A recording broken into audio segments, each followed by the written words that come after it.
You ever have a friend who you love hanging out with? You're cool with them, they're great. But the moment you have to introduce them to like another friend who they've never met and you're like combining friendships, you feel like you have to give the other person a warning about this friend. If you don't know what friend I'm talking about, then American Vandal's like that. It's not just a great show, but in my opinion, I would argue it's one of the best Netflix shows that's on the streaming service. And I love it more and more every time that I rewatch it. I would recommend everyone to watch this thing, except for the fact All hairs.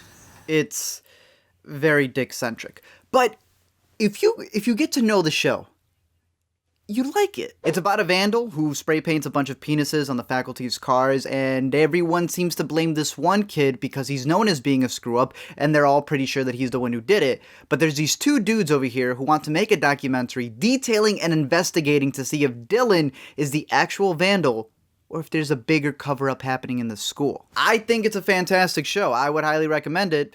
It's just a little hard too. But the whole sense of humor, I think is fantastic. I think the way that they follow that serial aspect, the way that they tell the story of it being kind of like a mockumentary type thing, I think it's fantastic. And I know people who like these serial investigation type things, but they haven't given this one a shot. And I think that's the worst part about it, because I remember myself watching it super late because I was just like, miss me with that dick show. You know how hard, pause, it is to talk about this show and then they like Google it on the images. This is what pops up. I even showed it to my mom who loves. She's completely upset. She finishes like 24 seasons of a TV series in like one day. Tell her to watch this show, and the moment that the pubes come up, she's back to watching Brazilian Isles instead of this. But if there's one thing that I found to be super interesting about the show and how people have judged it from the outside, and I'm not saying that it's everyone, but for those who have, I think it's really interesting when you get to the final episode.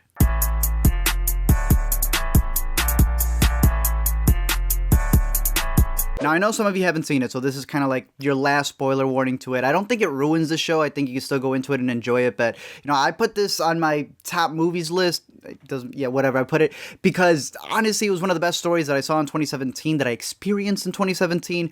I think it's fantastic. Some of you who watched it, probably at the end of it, were still going, right, but like, who the heck did it? I thought it was pretty obvious. In the final episode, they have that whole interview with Krista Carlisle where you realize that, oh, she didn't know CPR. She was lying about that. What else could she have been lying about? And even though all the pieces go together, they decide to not pretty much pin it on her. But if you really look closely, there are several things that I noted, and I noted that other people's noted, that was noted. For example, we know that she has her cast on throughout the show.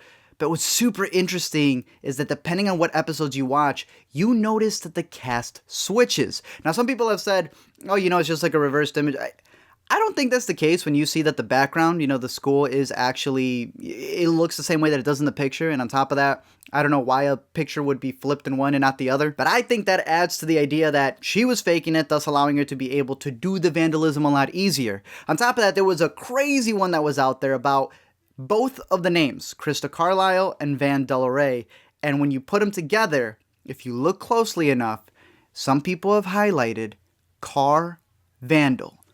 Coincidence? Probably. Done intentionally by the writers. On top of that, I know that people are always going to have their theories. You know, I love the Ming working with the janitor and them trying to do something crazy theory, but the showrunners themselves, and I'll have a link down below, have even come out and said, bro, I thought it was pretty obvious. But again, if you saw the entire show, if you watch it all the way to that gut punch of an ending, you can see the reason why they don't say outright who it is, because that's the whole theme of the entire show. It's so easy for you to sit there behind that stupid camera and make accusations about people you don't even know.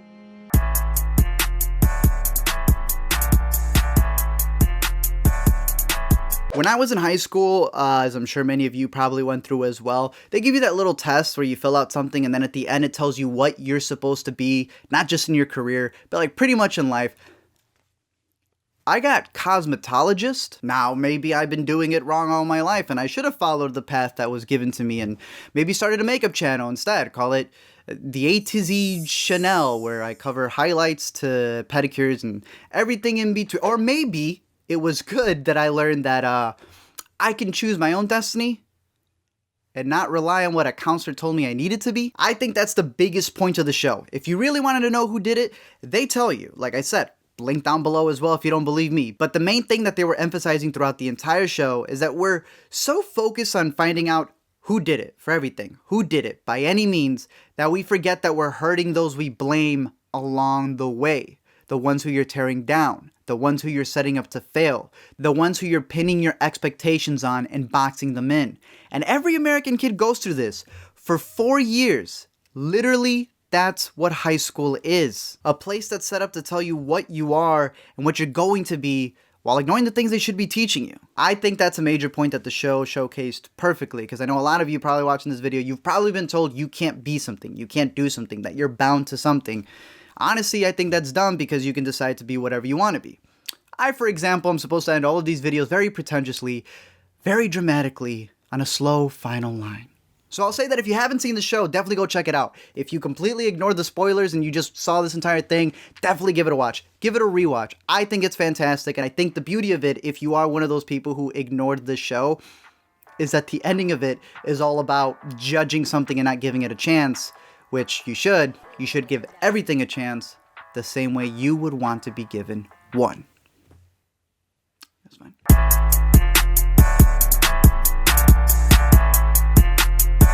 If you do end up watching American Vandal, let me know your thoughts over on Twitter. We can talk about it right there. We can talk about it in the comments down below, as well as heading on over to Patreon if you like the videos that I'm doing. Over there for just $1. We're doing a bunch of live streams, like there's one for the Oscars. Maybe you're seeing this next year in 2019. I'll be doing one for 2019 as well. But you can head on over there, and if you sign up right before March ends, you'll even get a free paint can.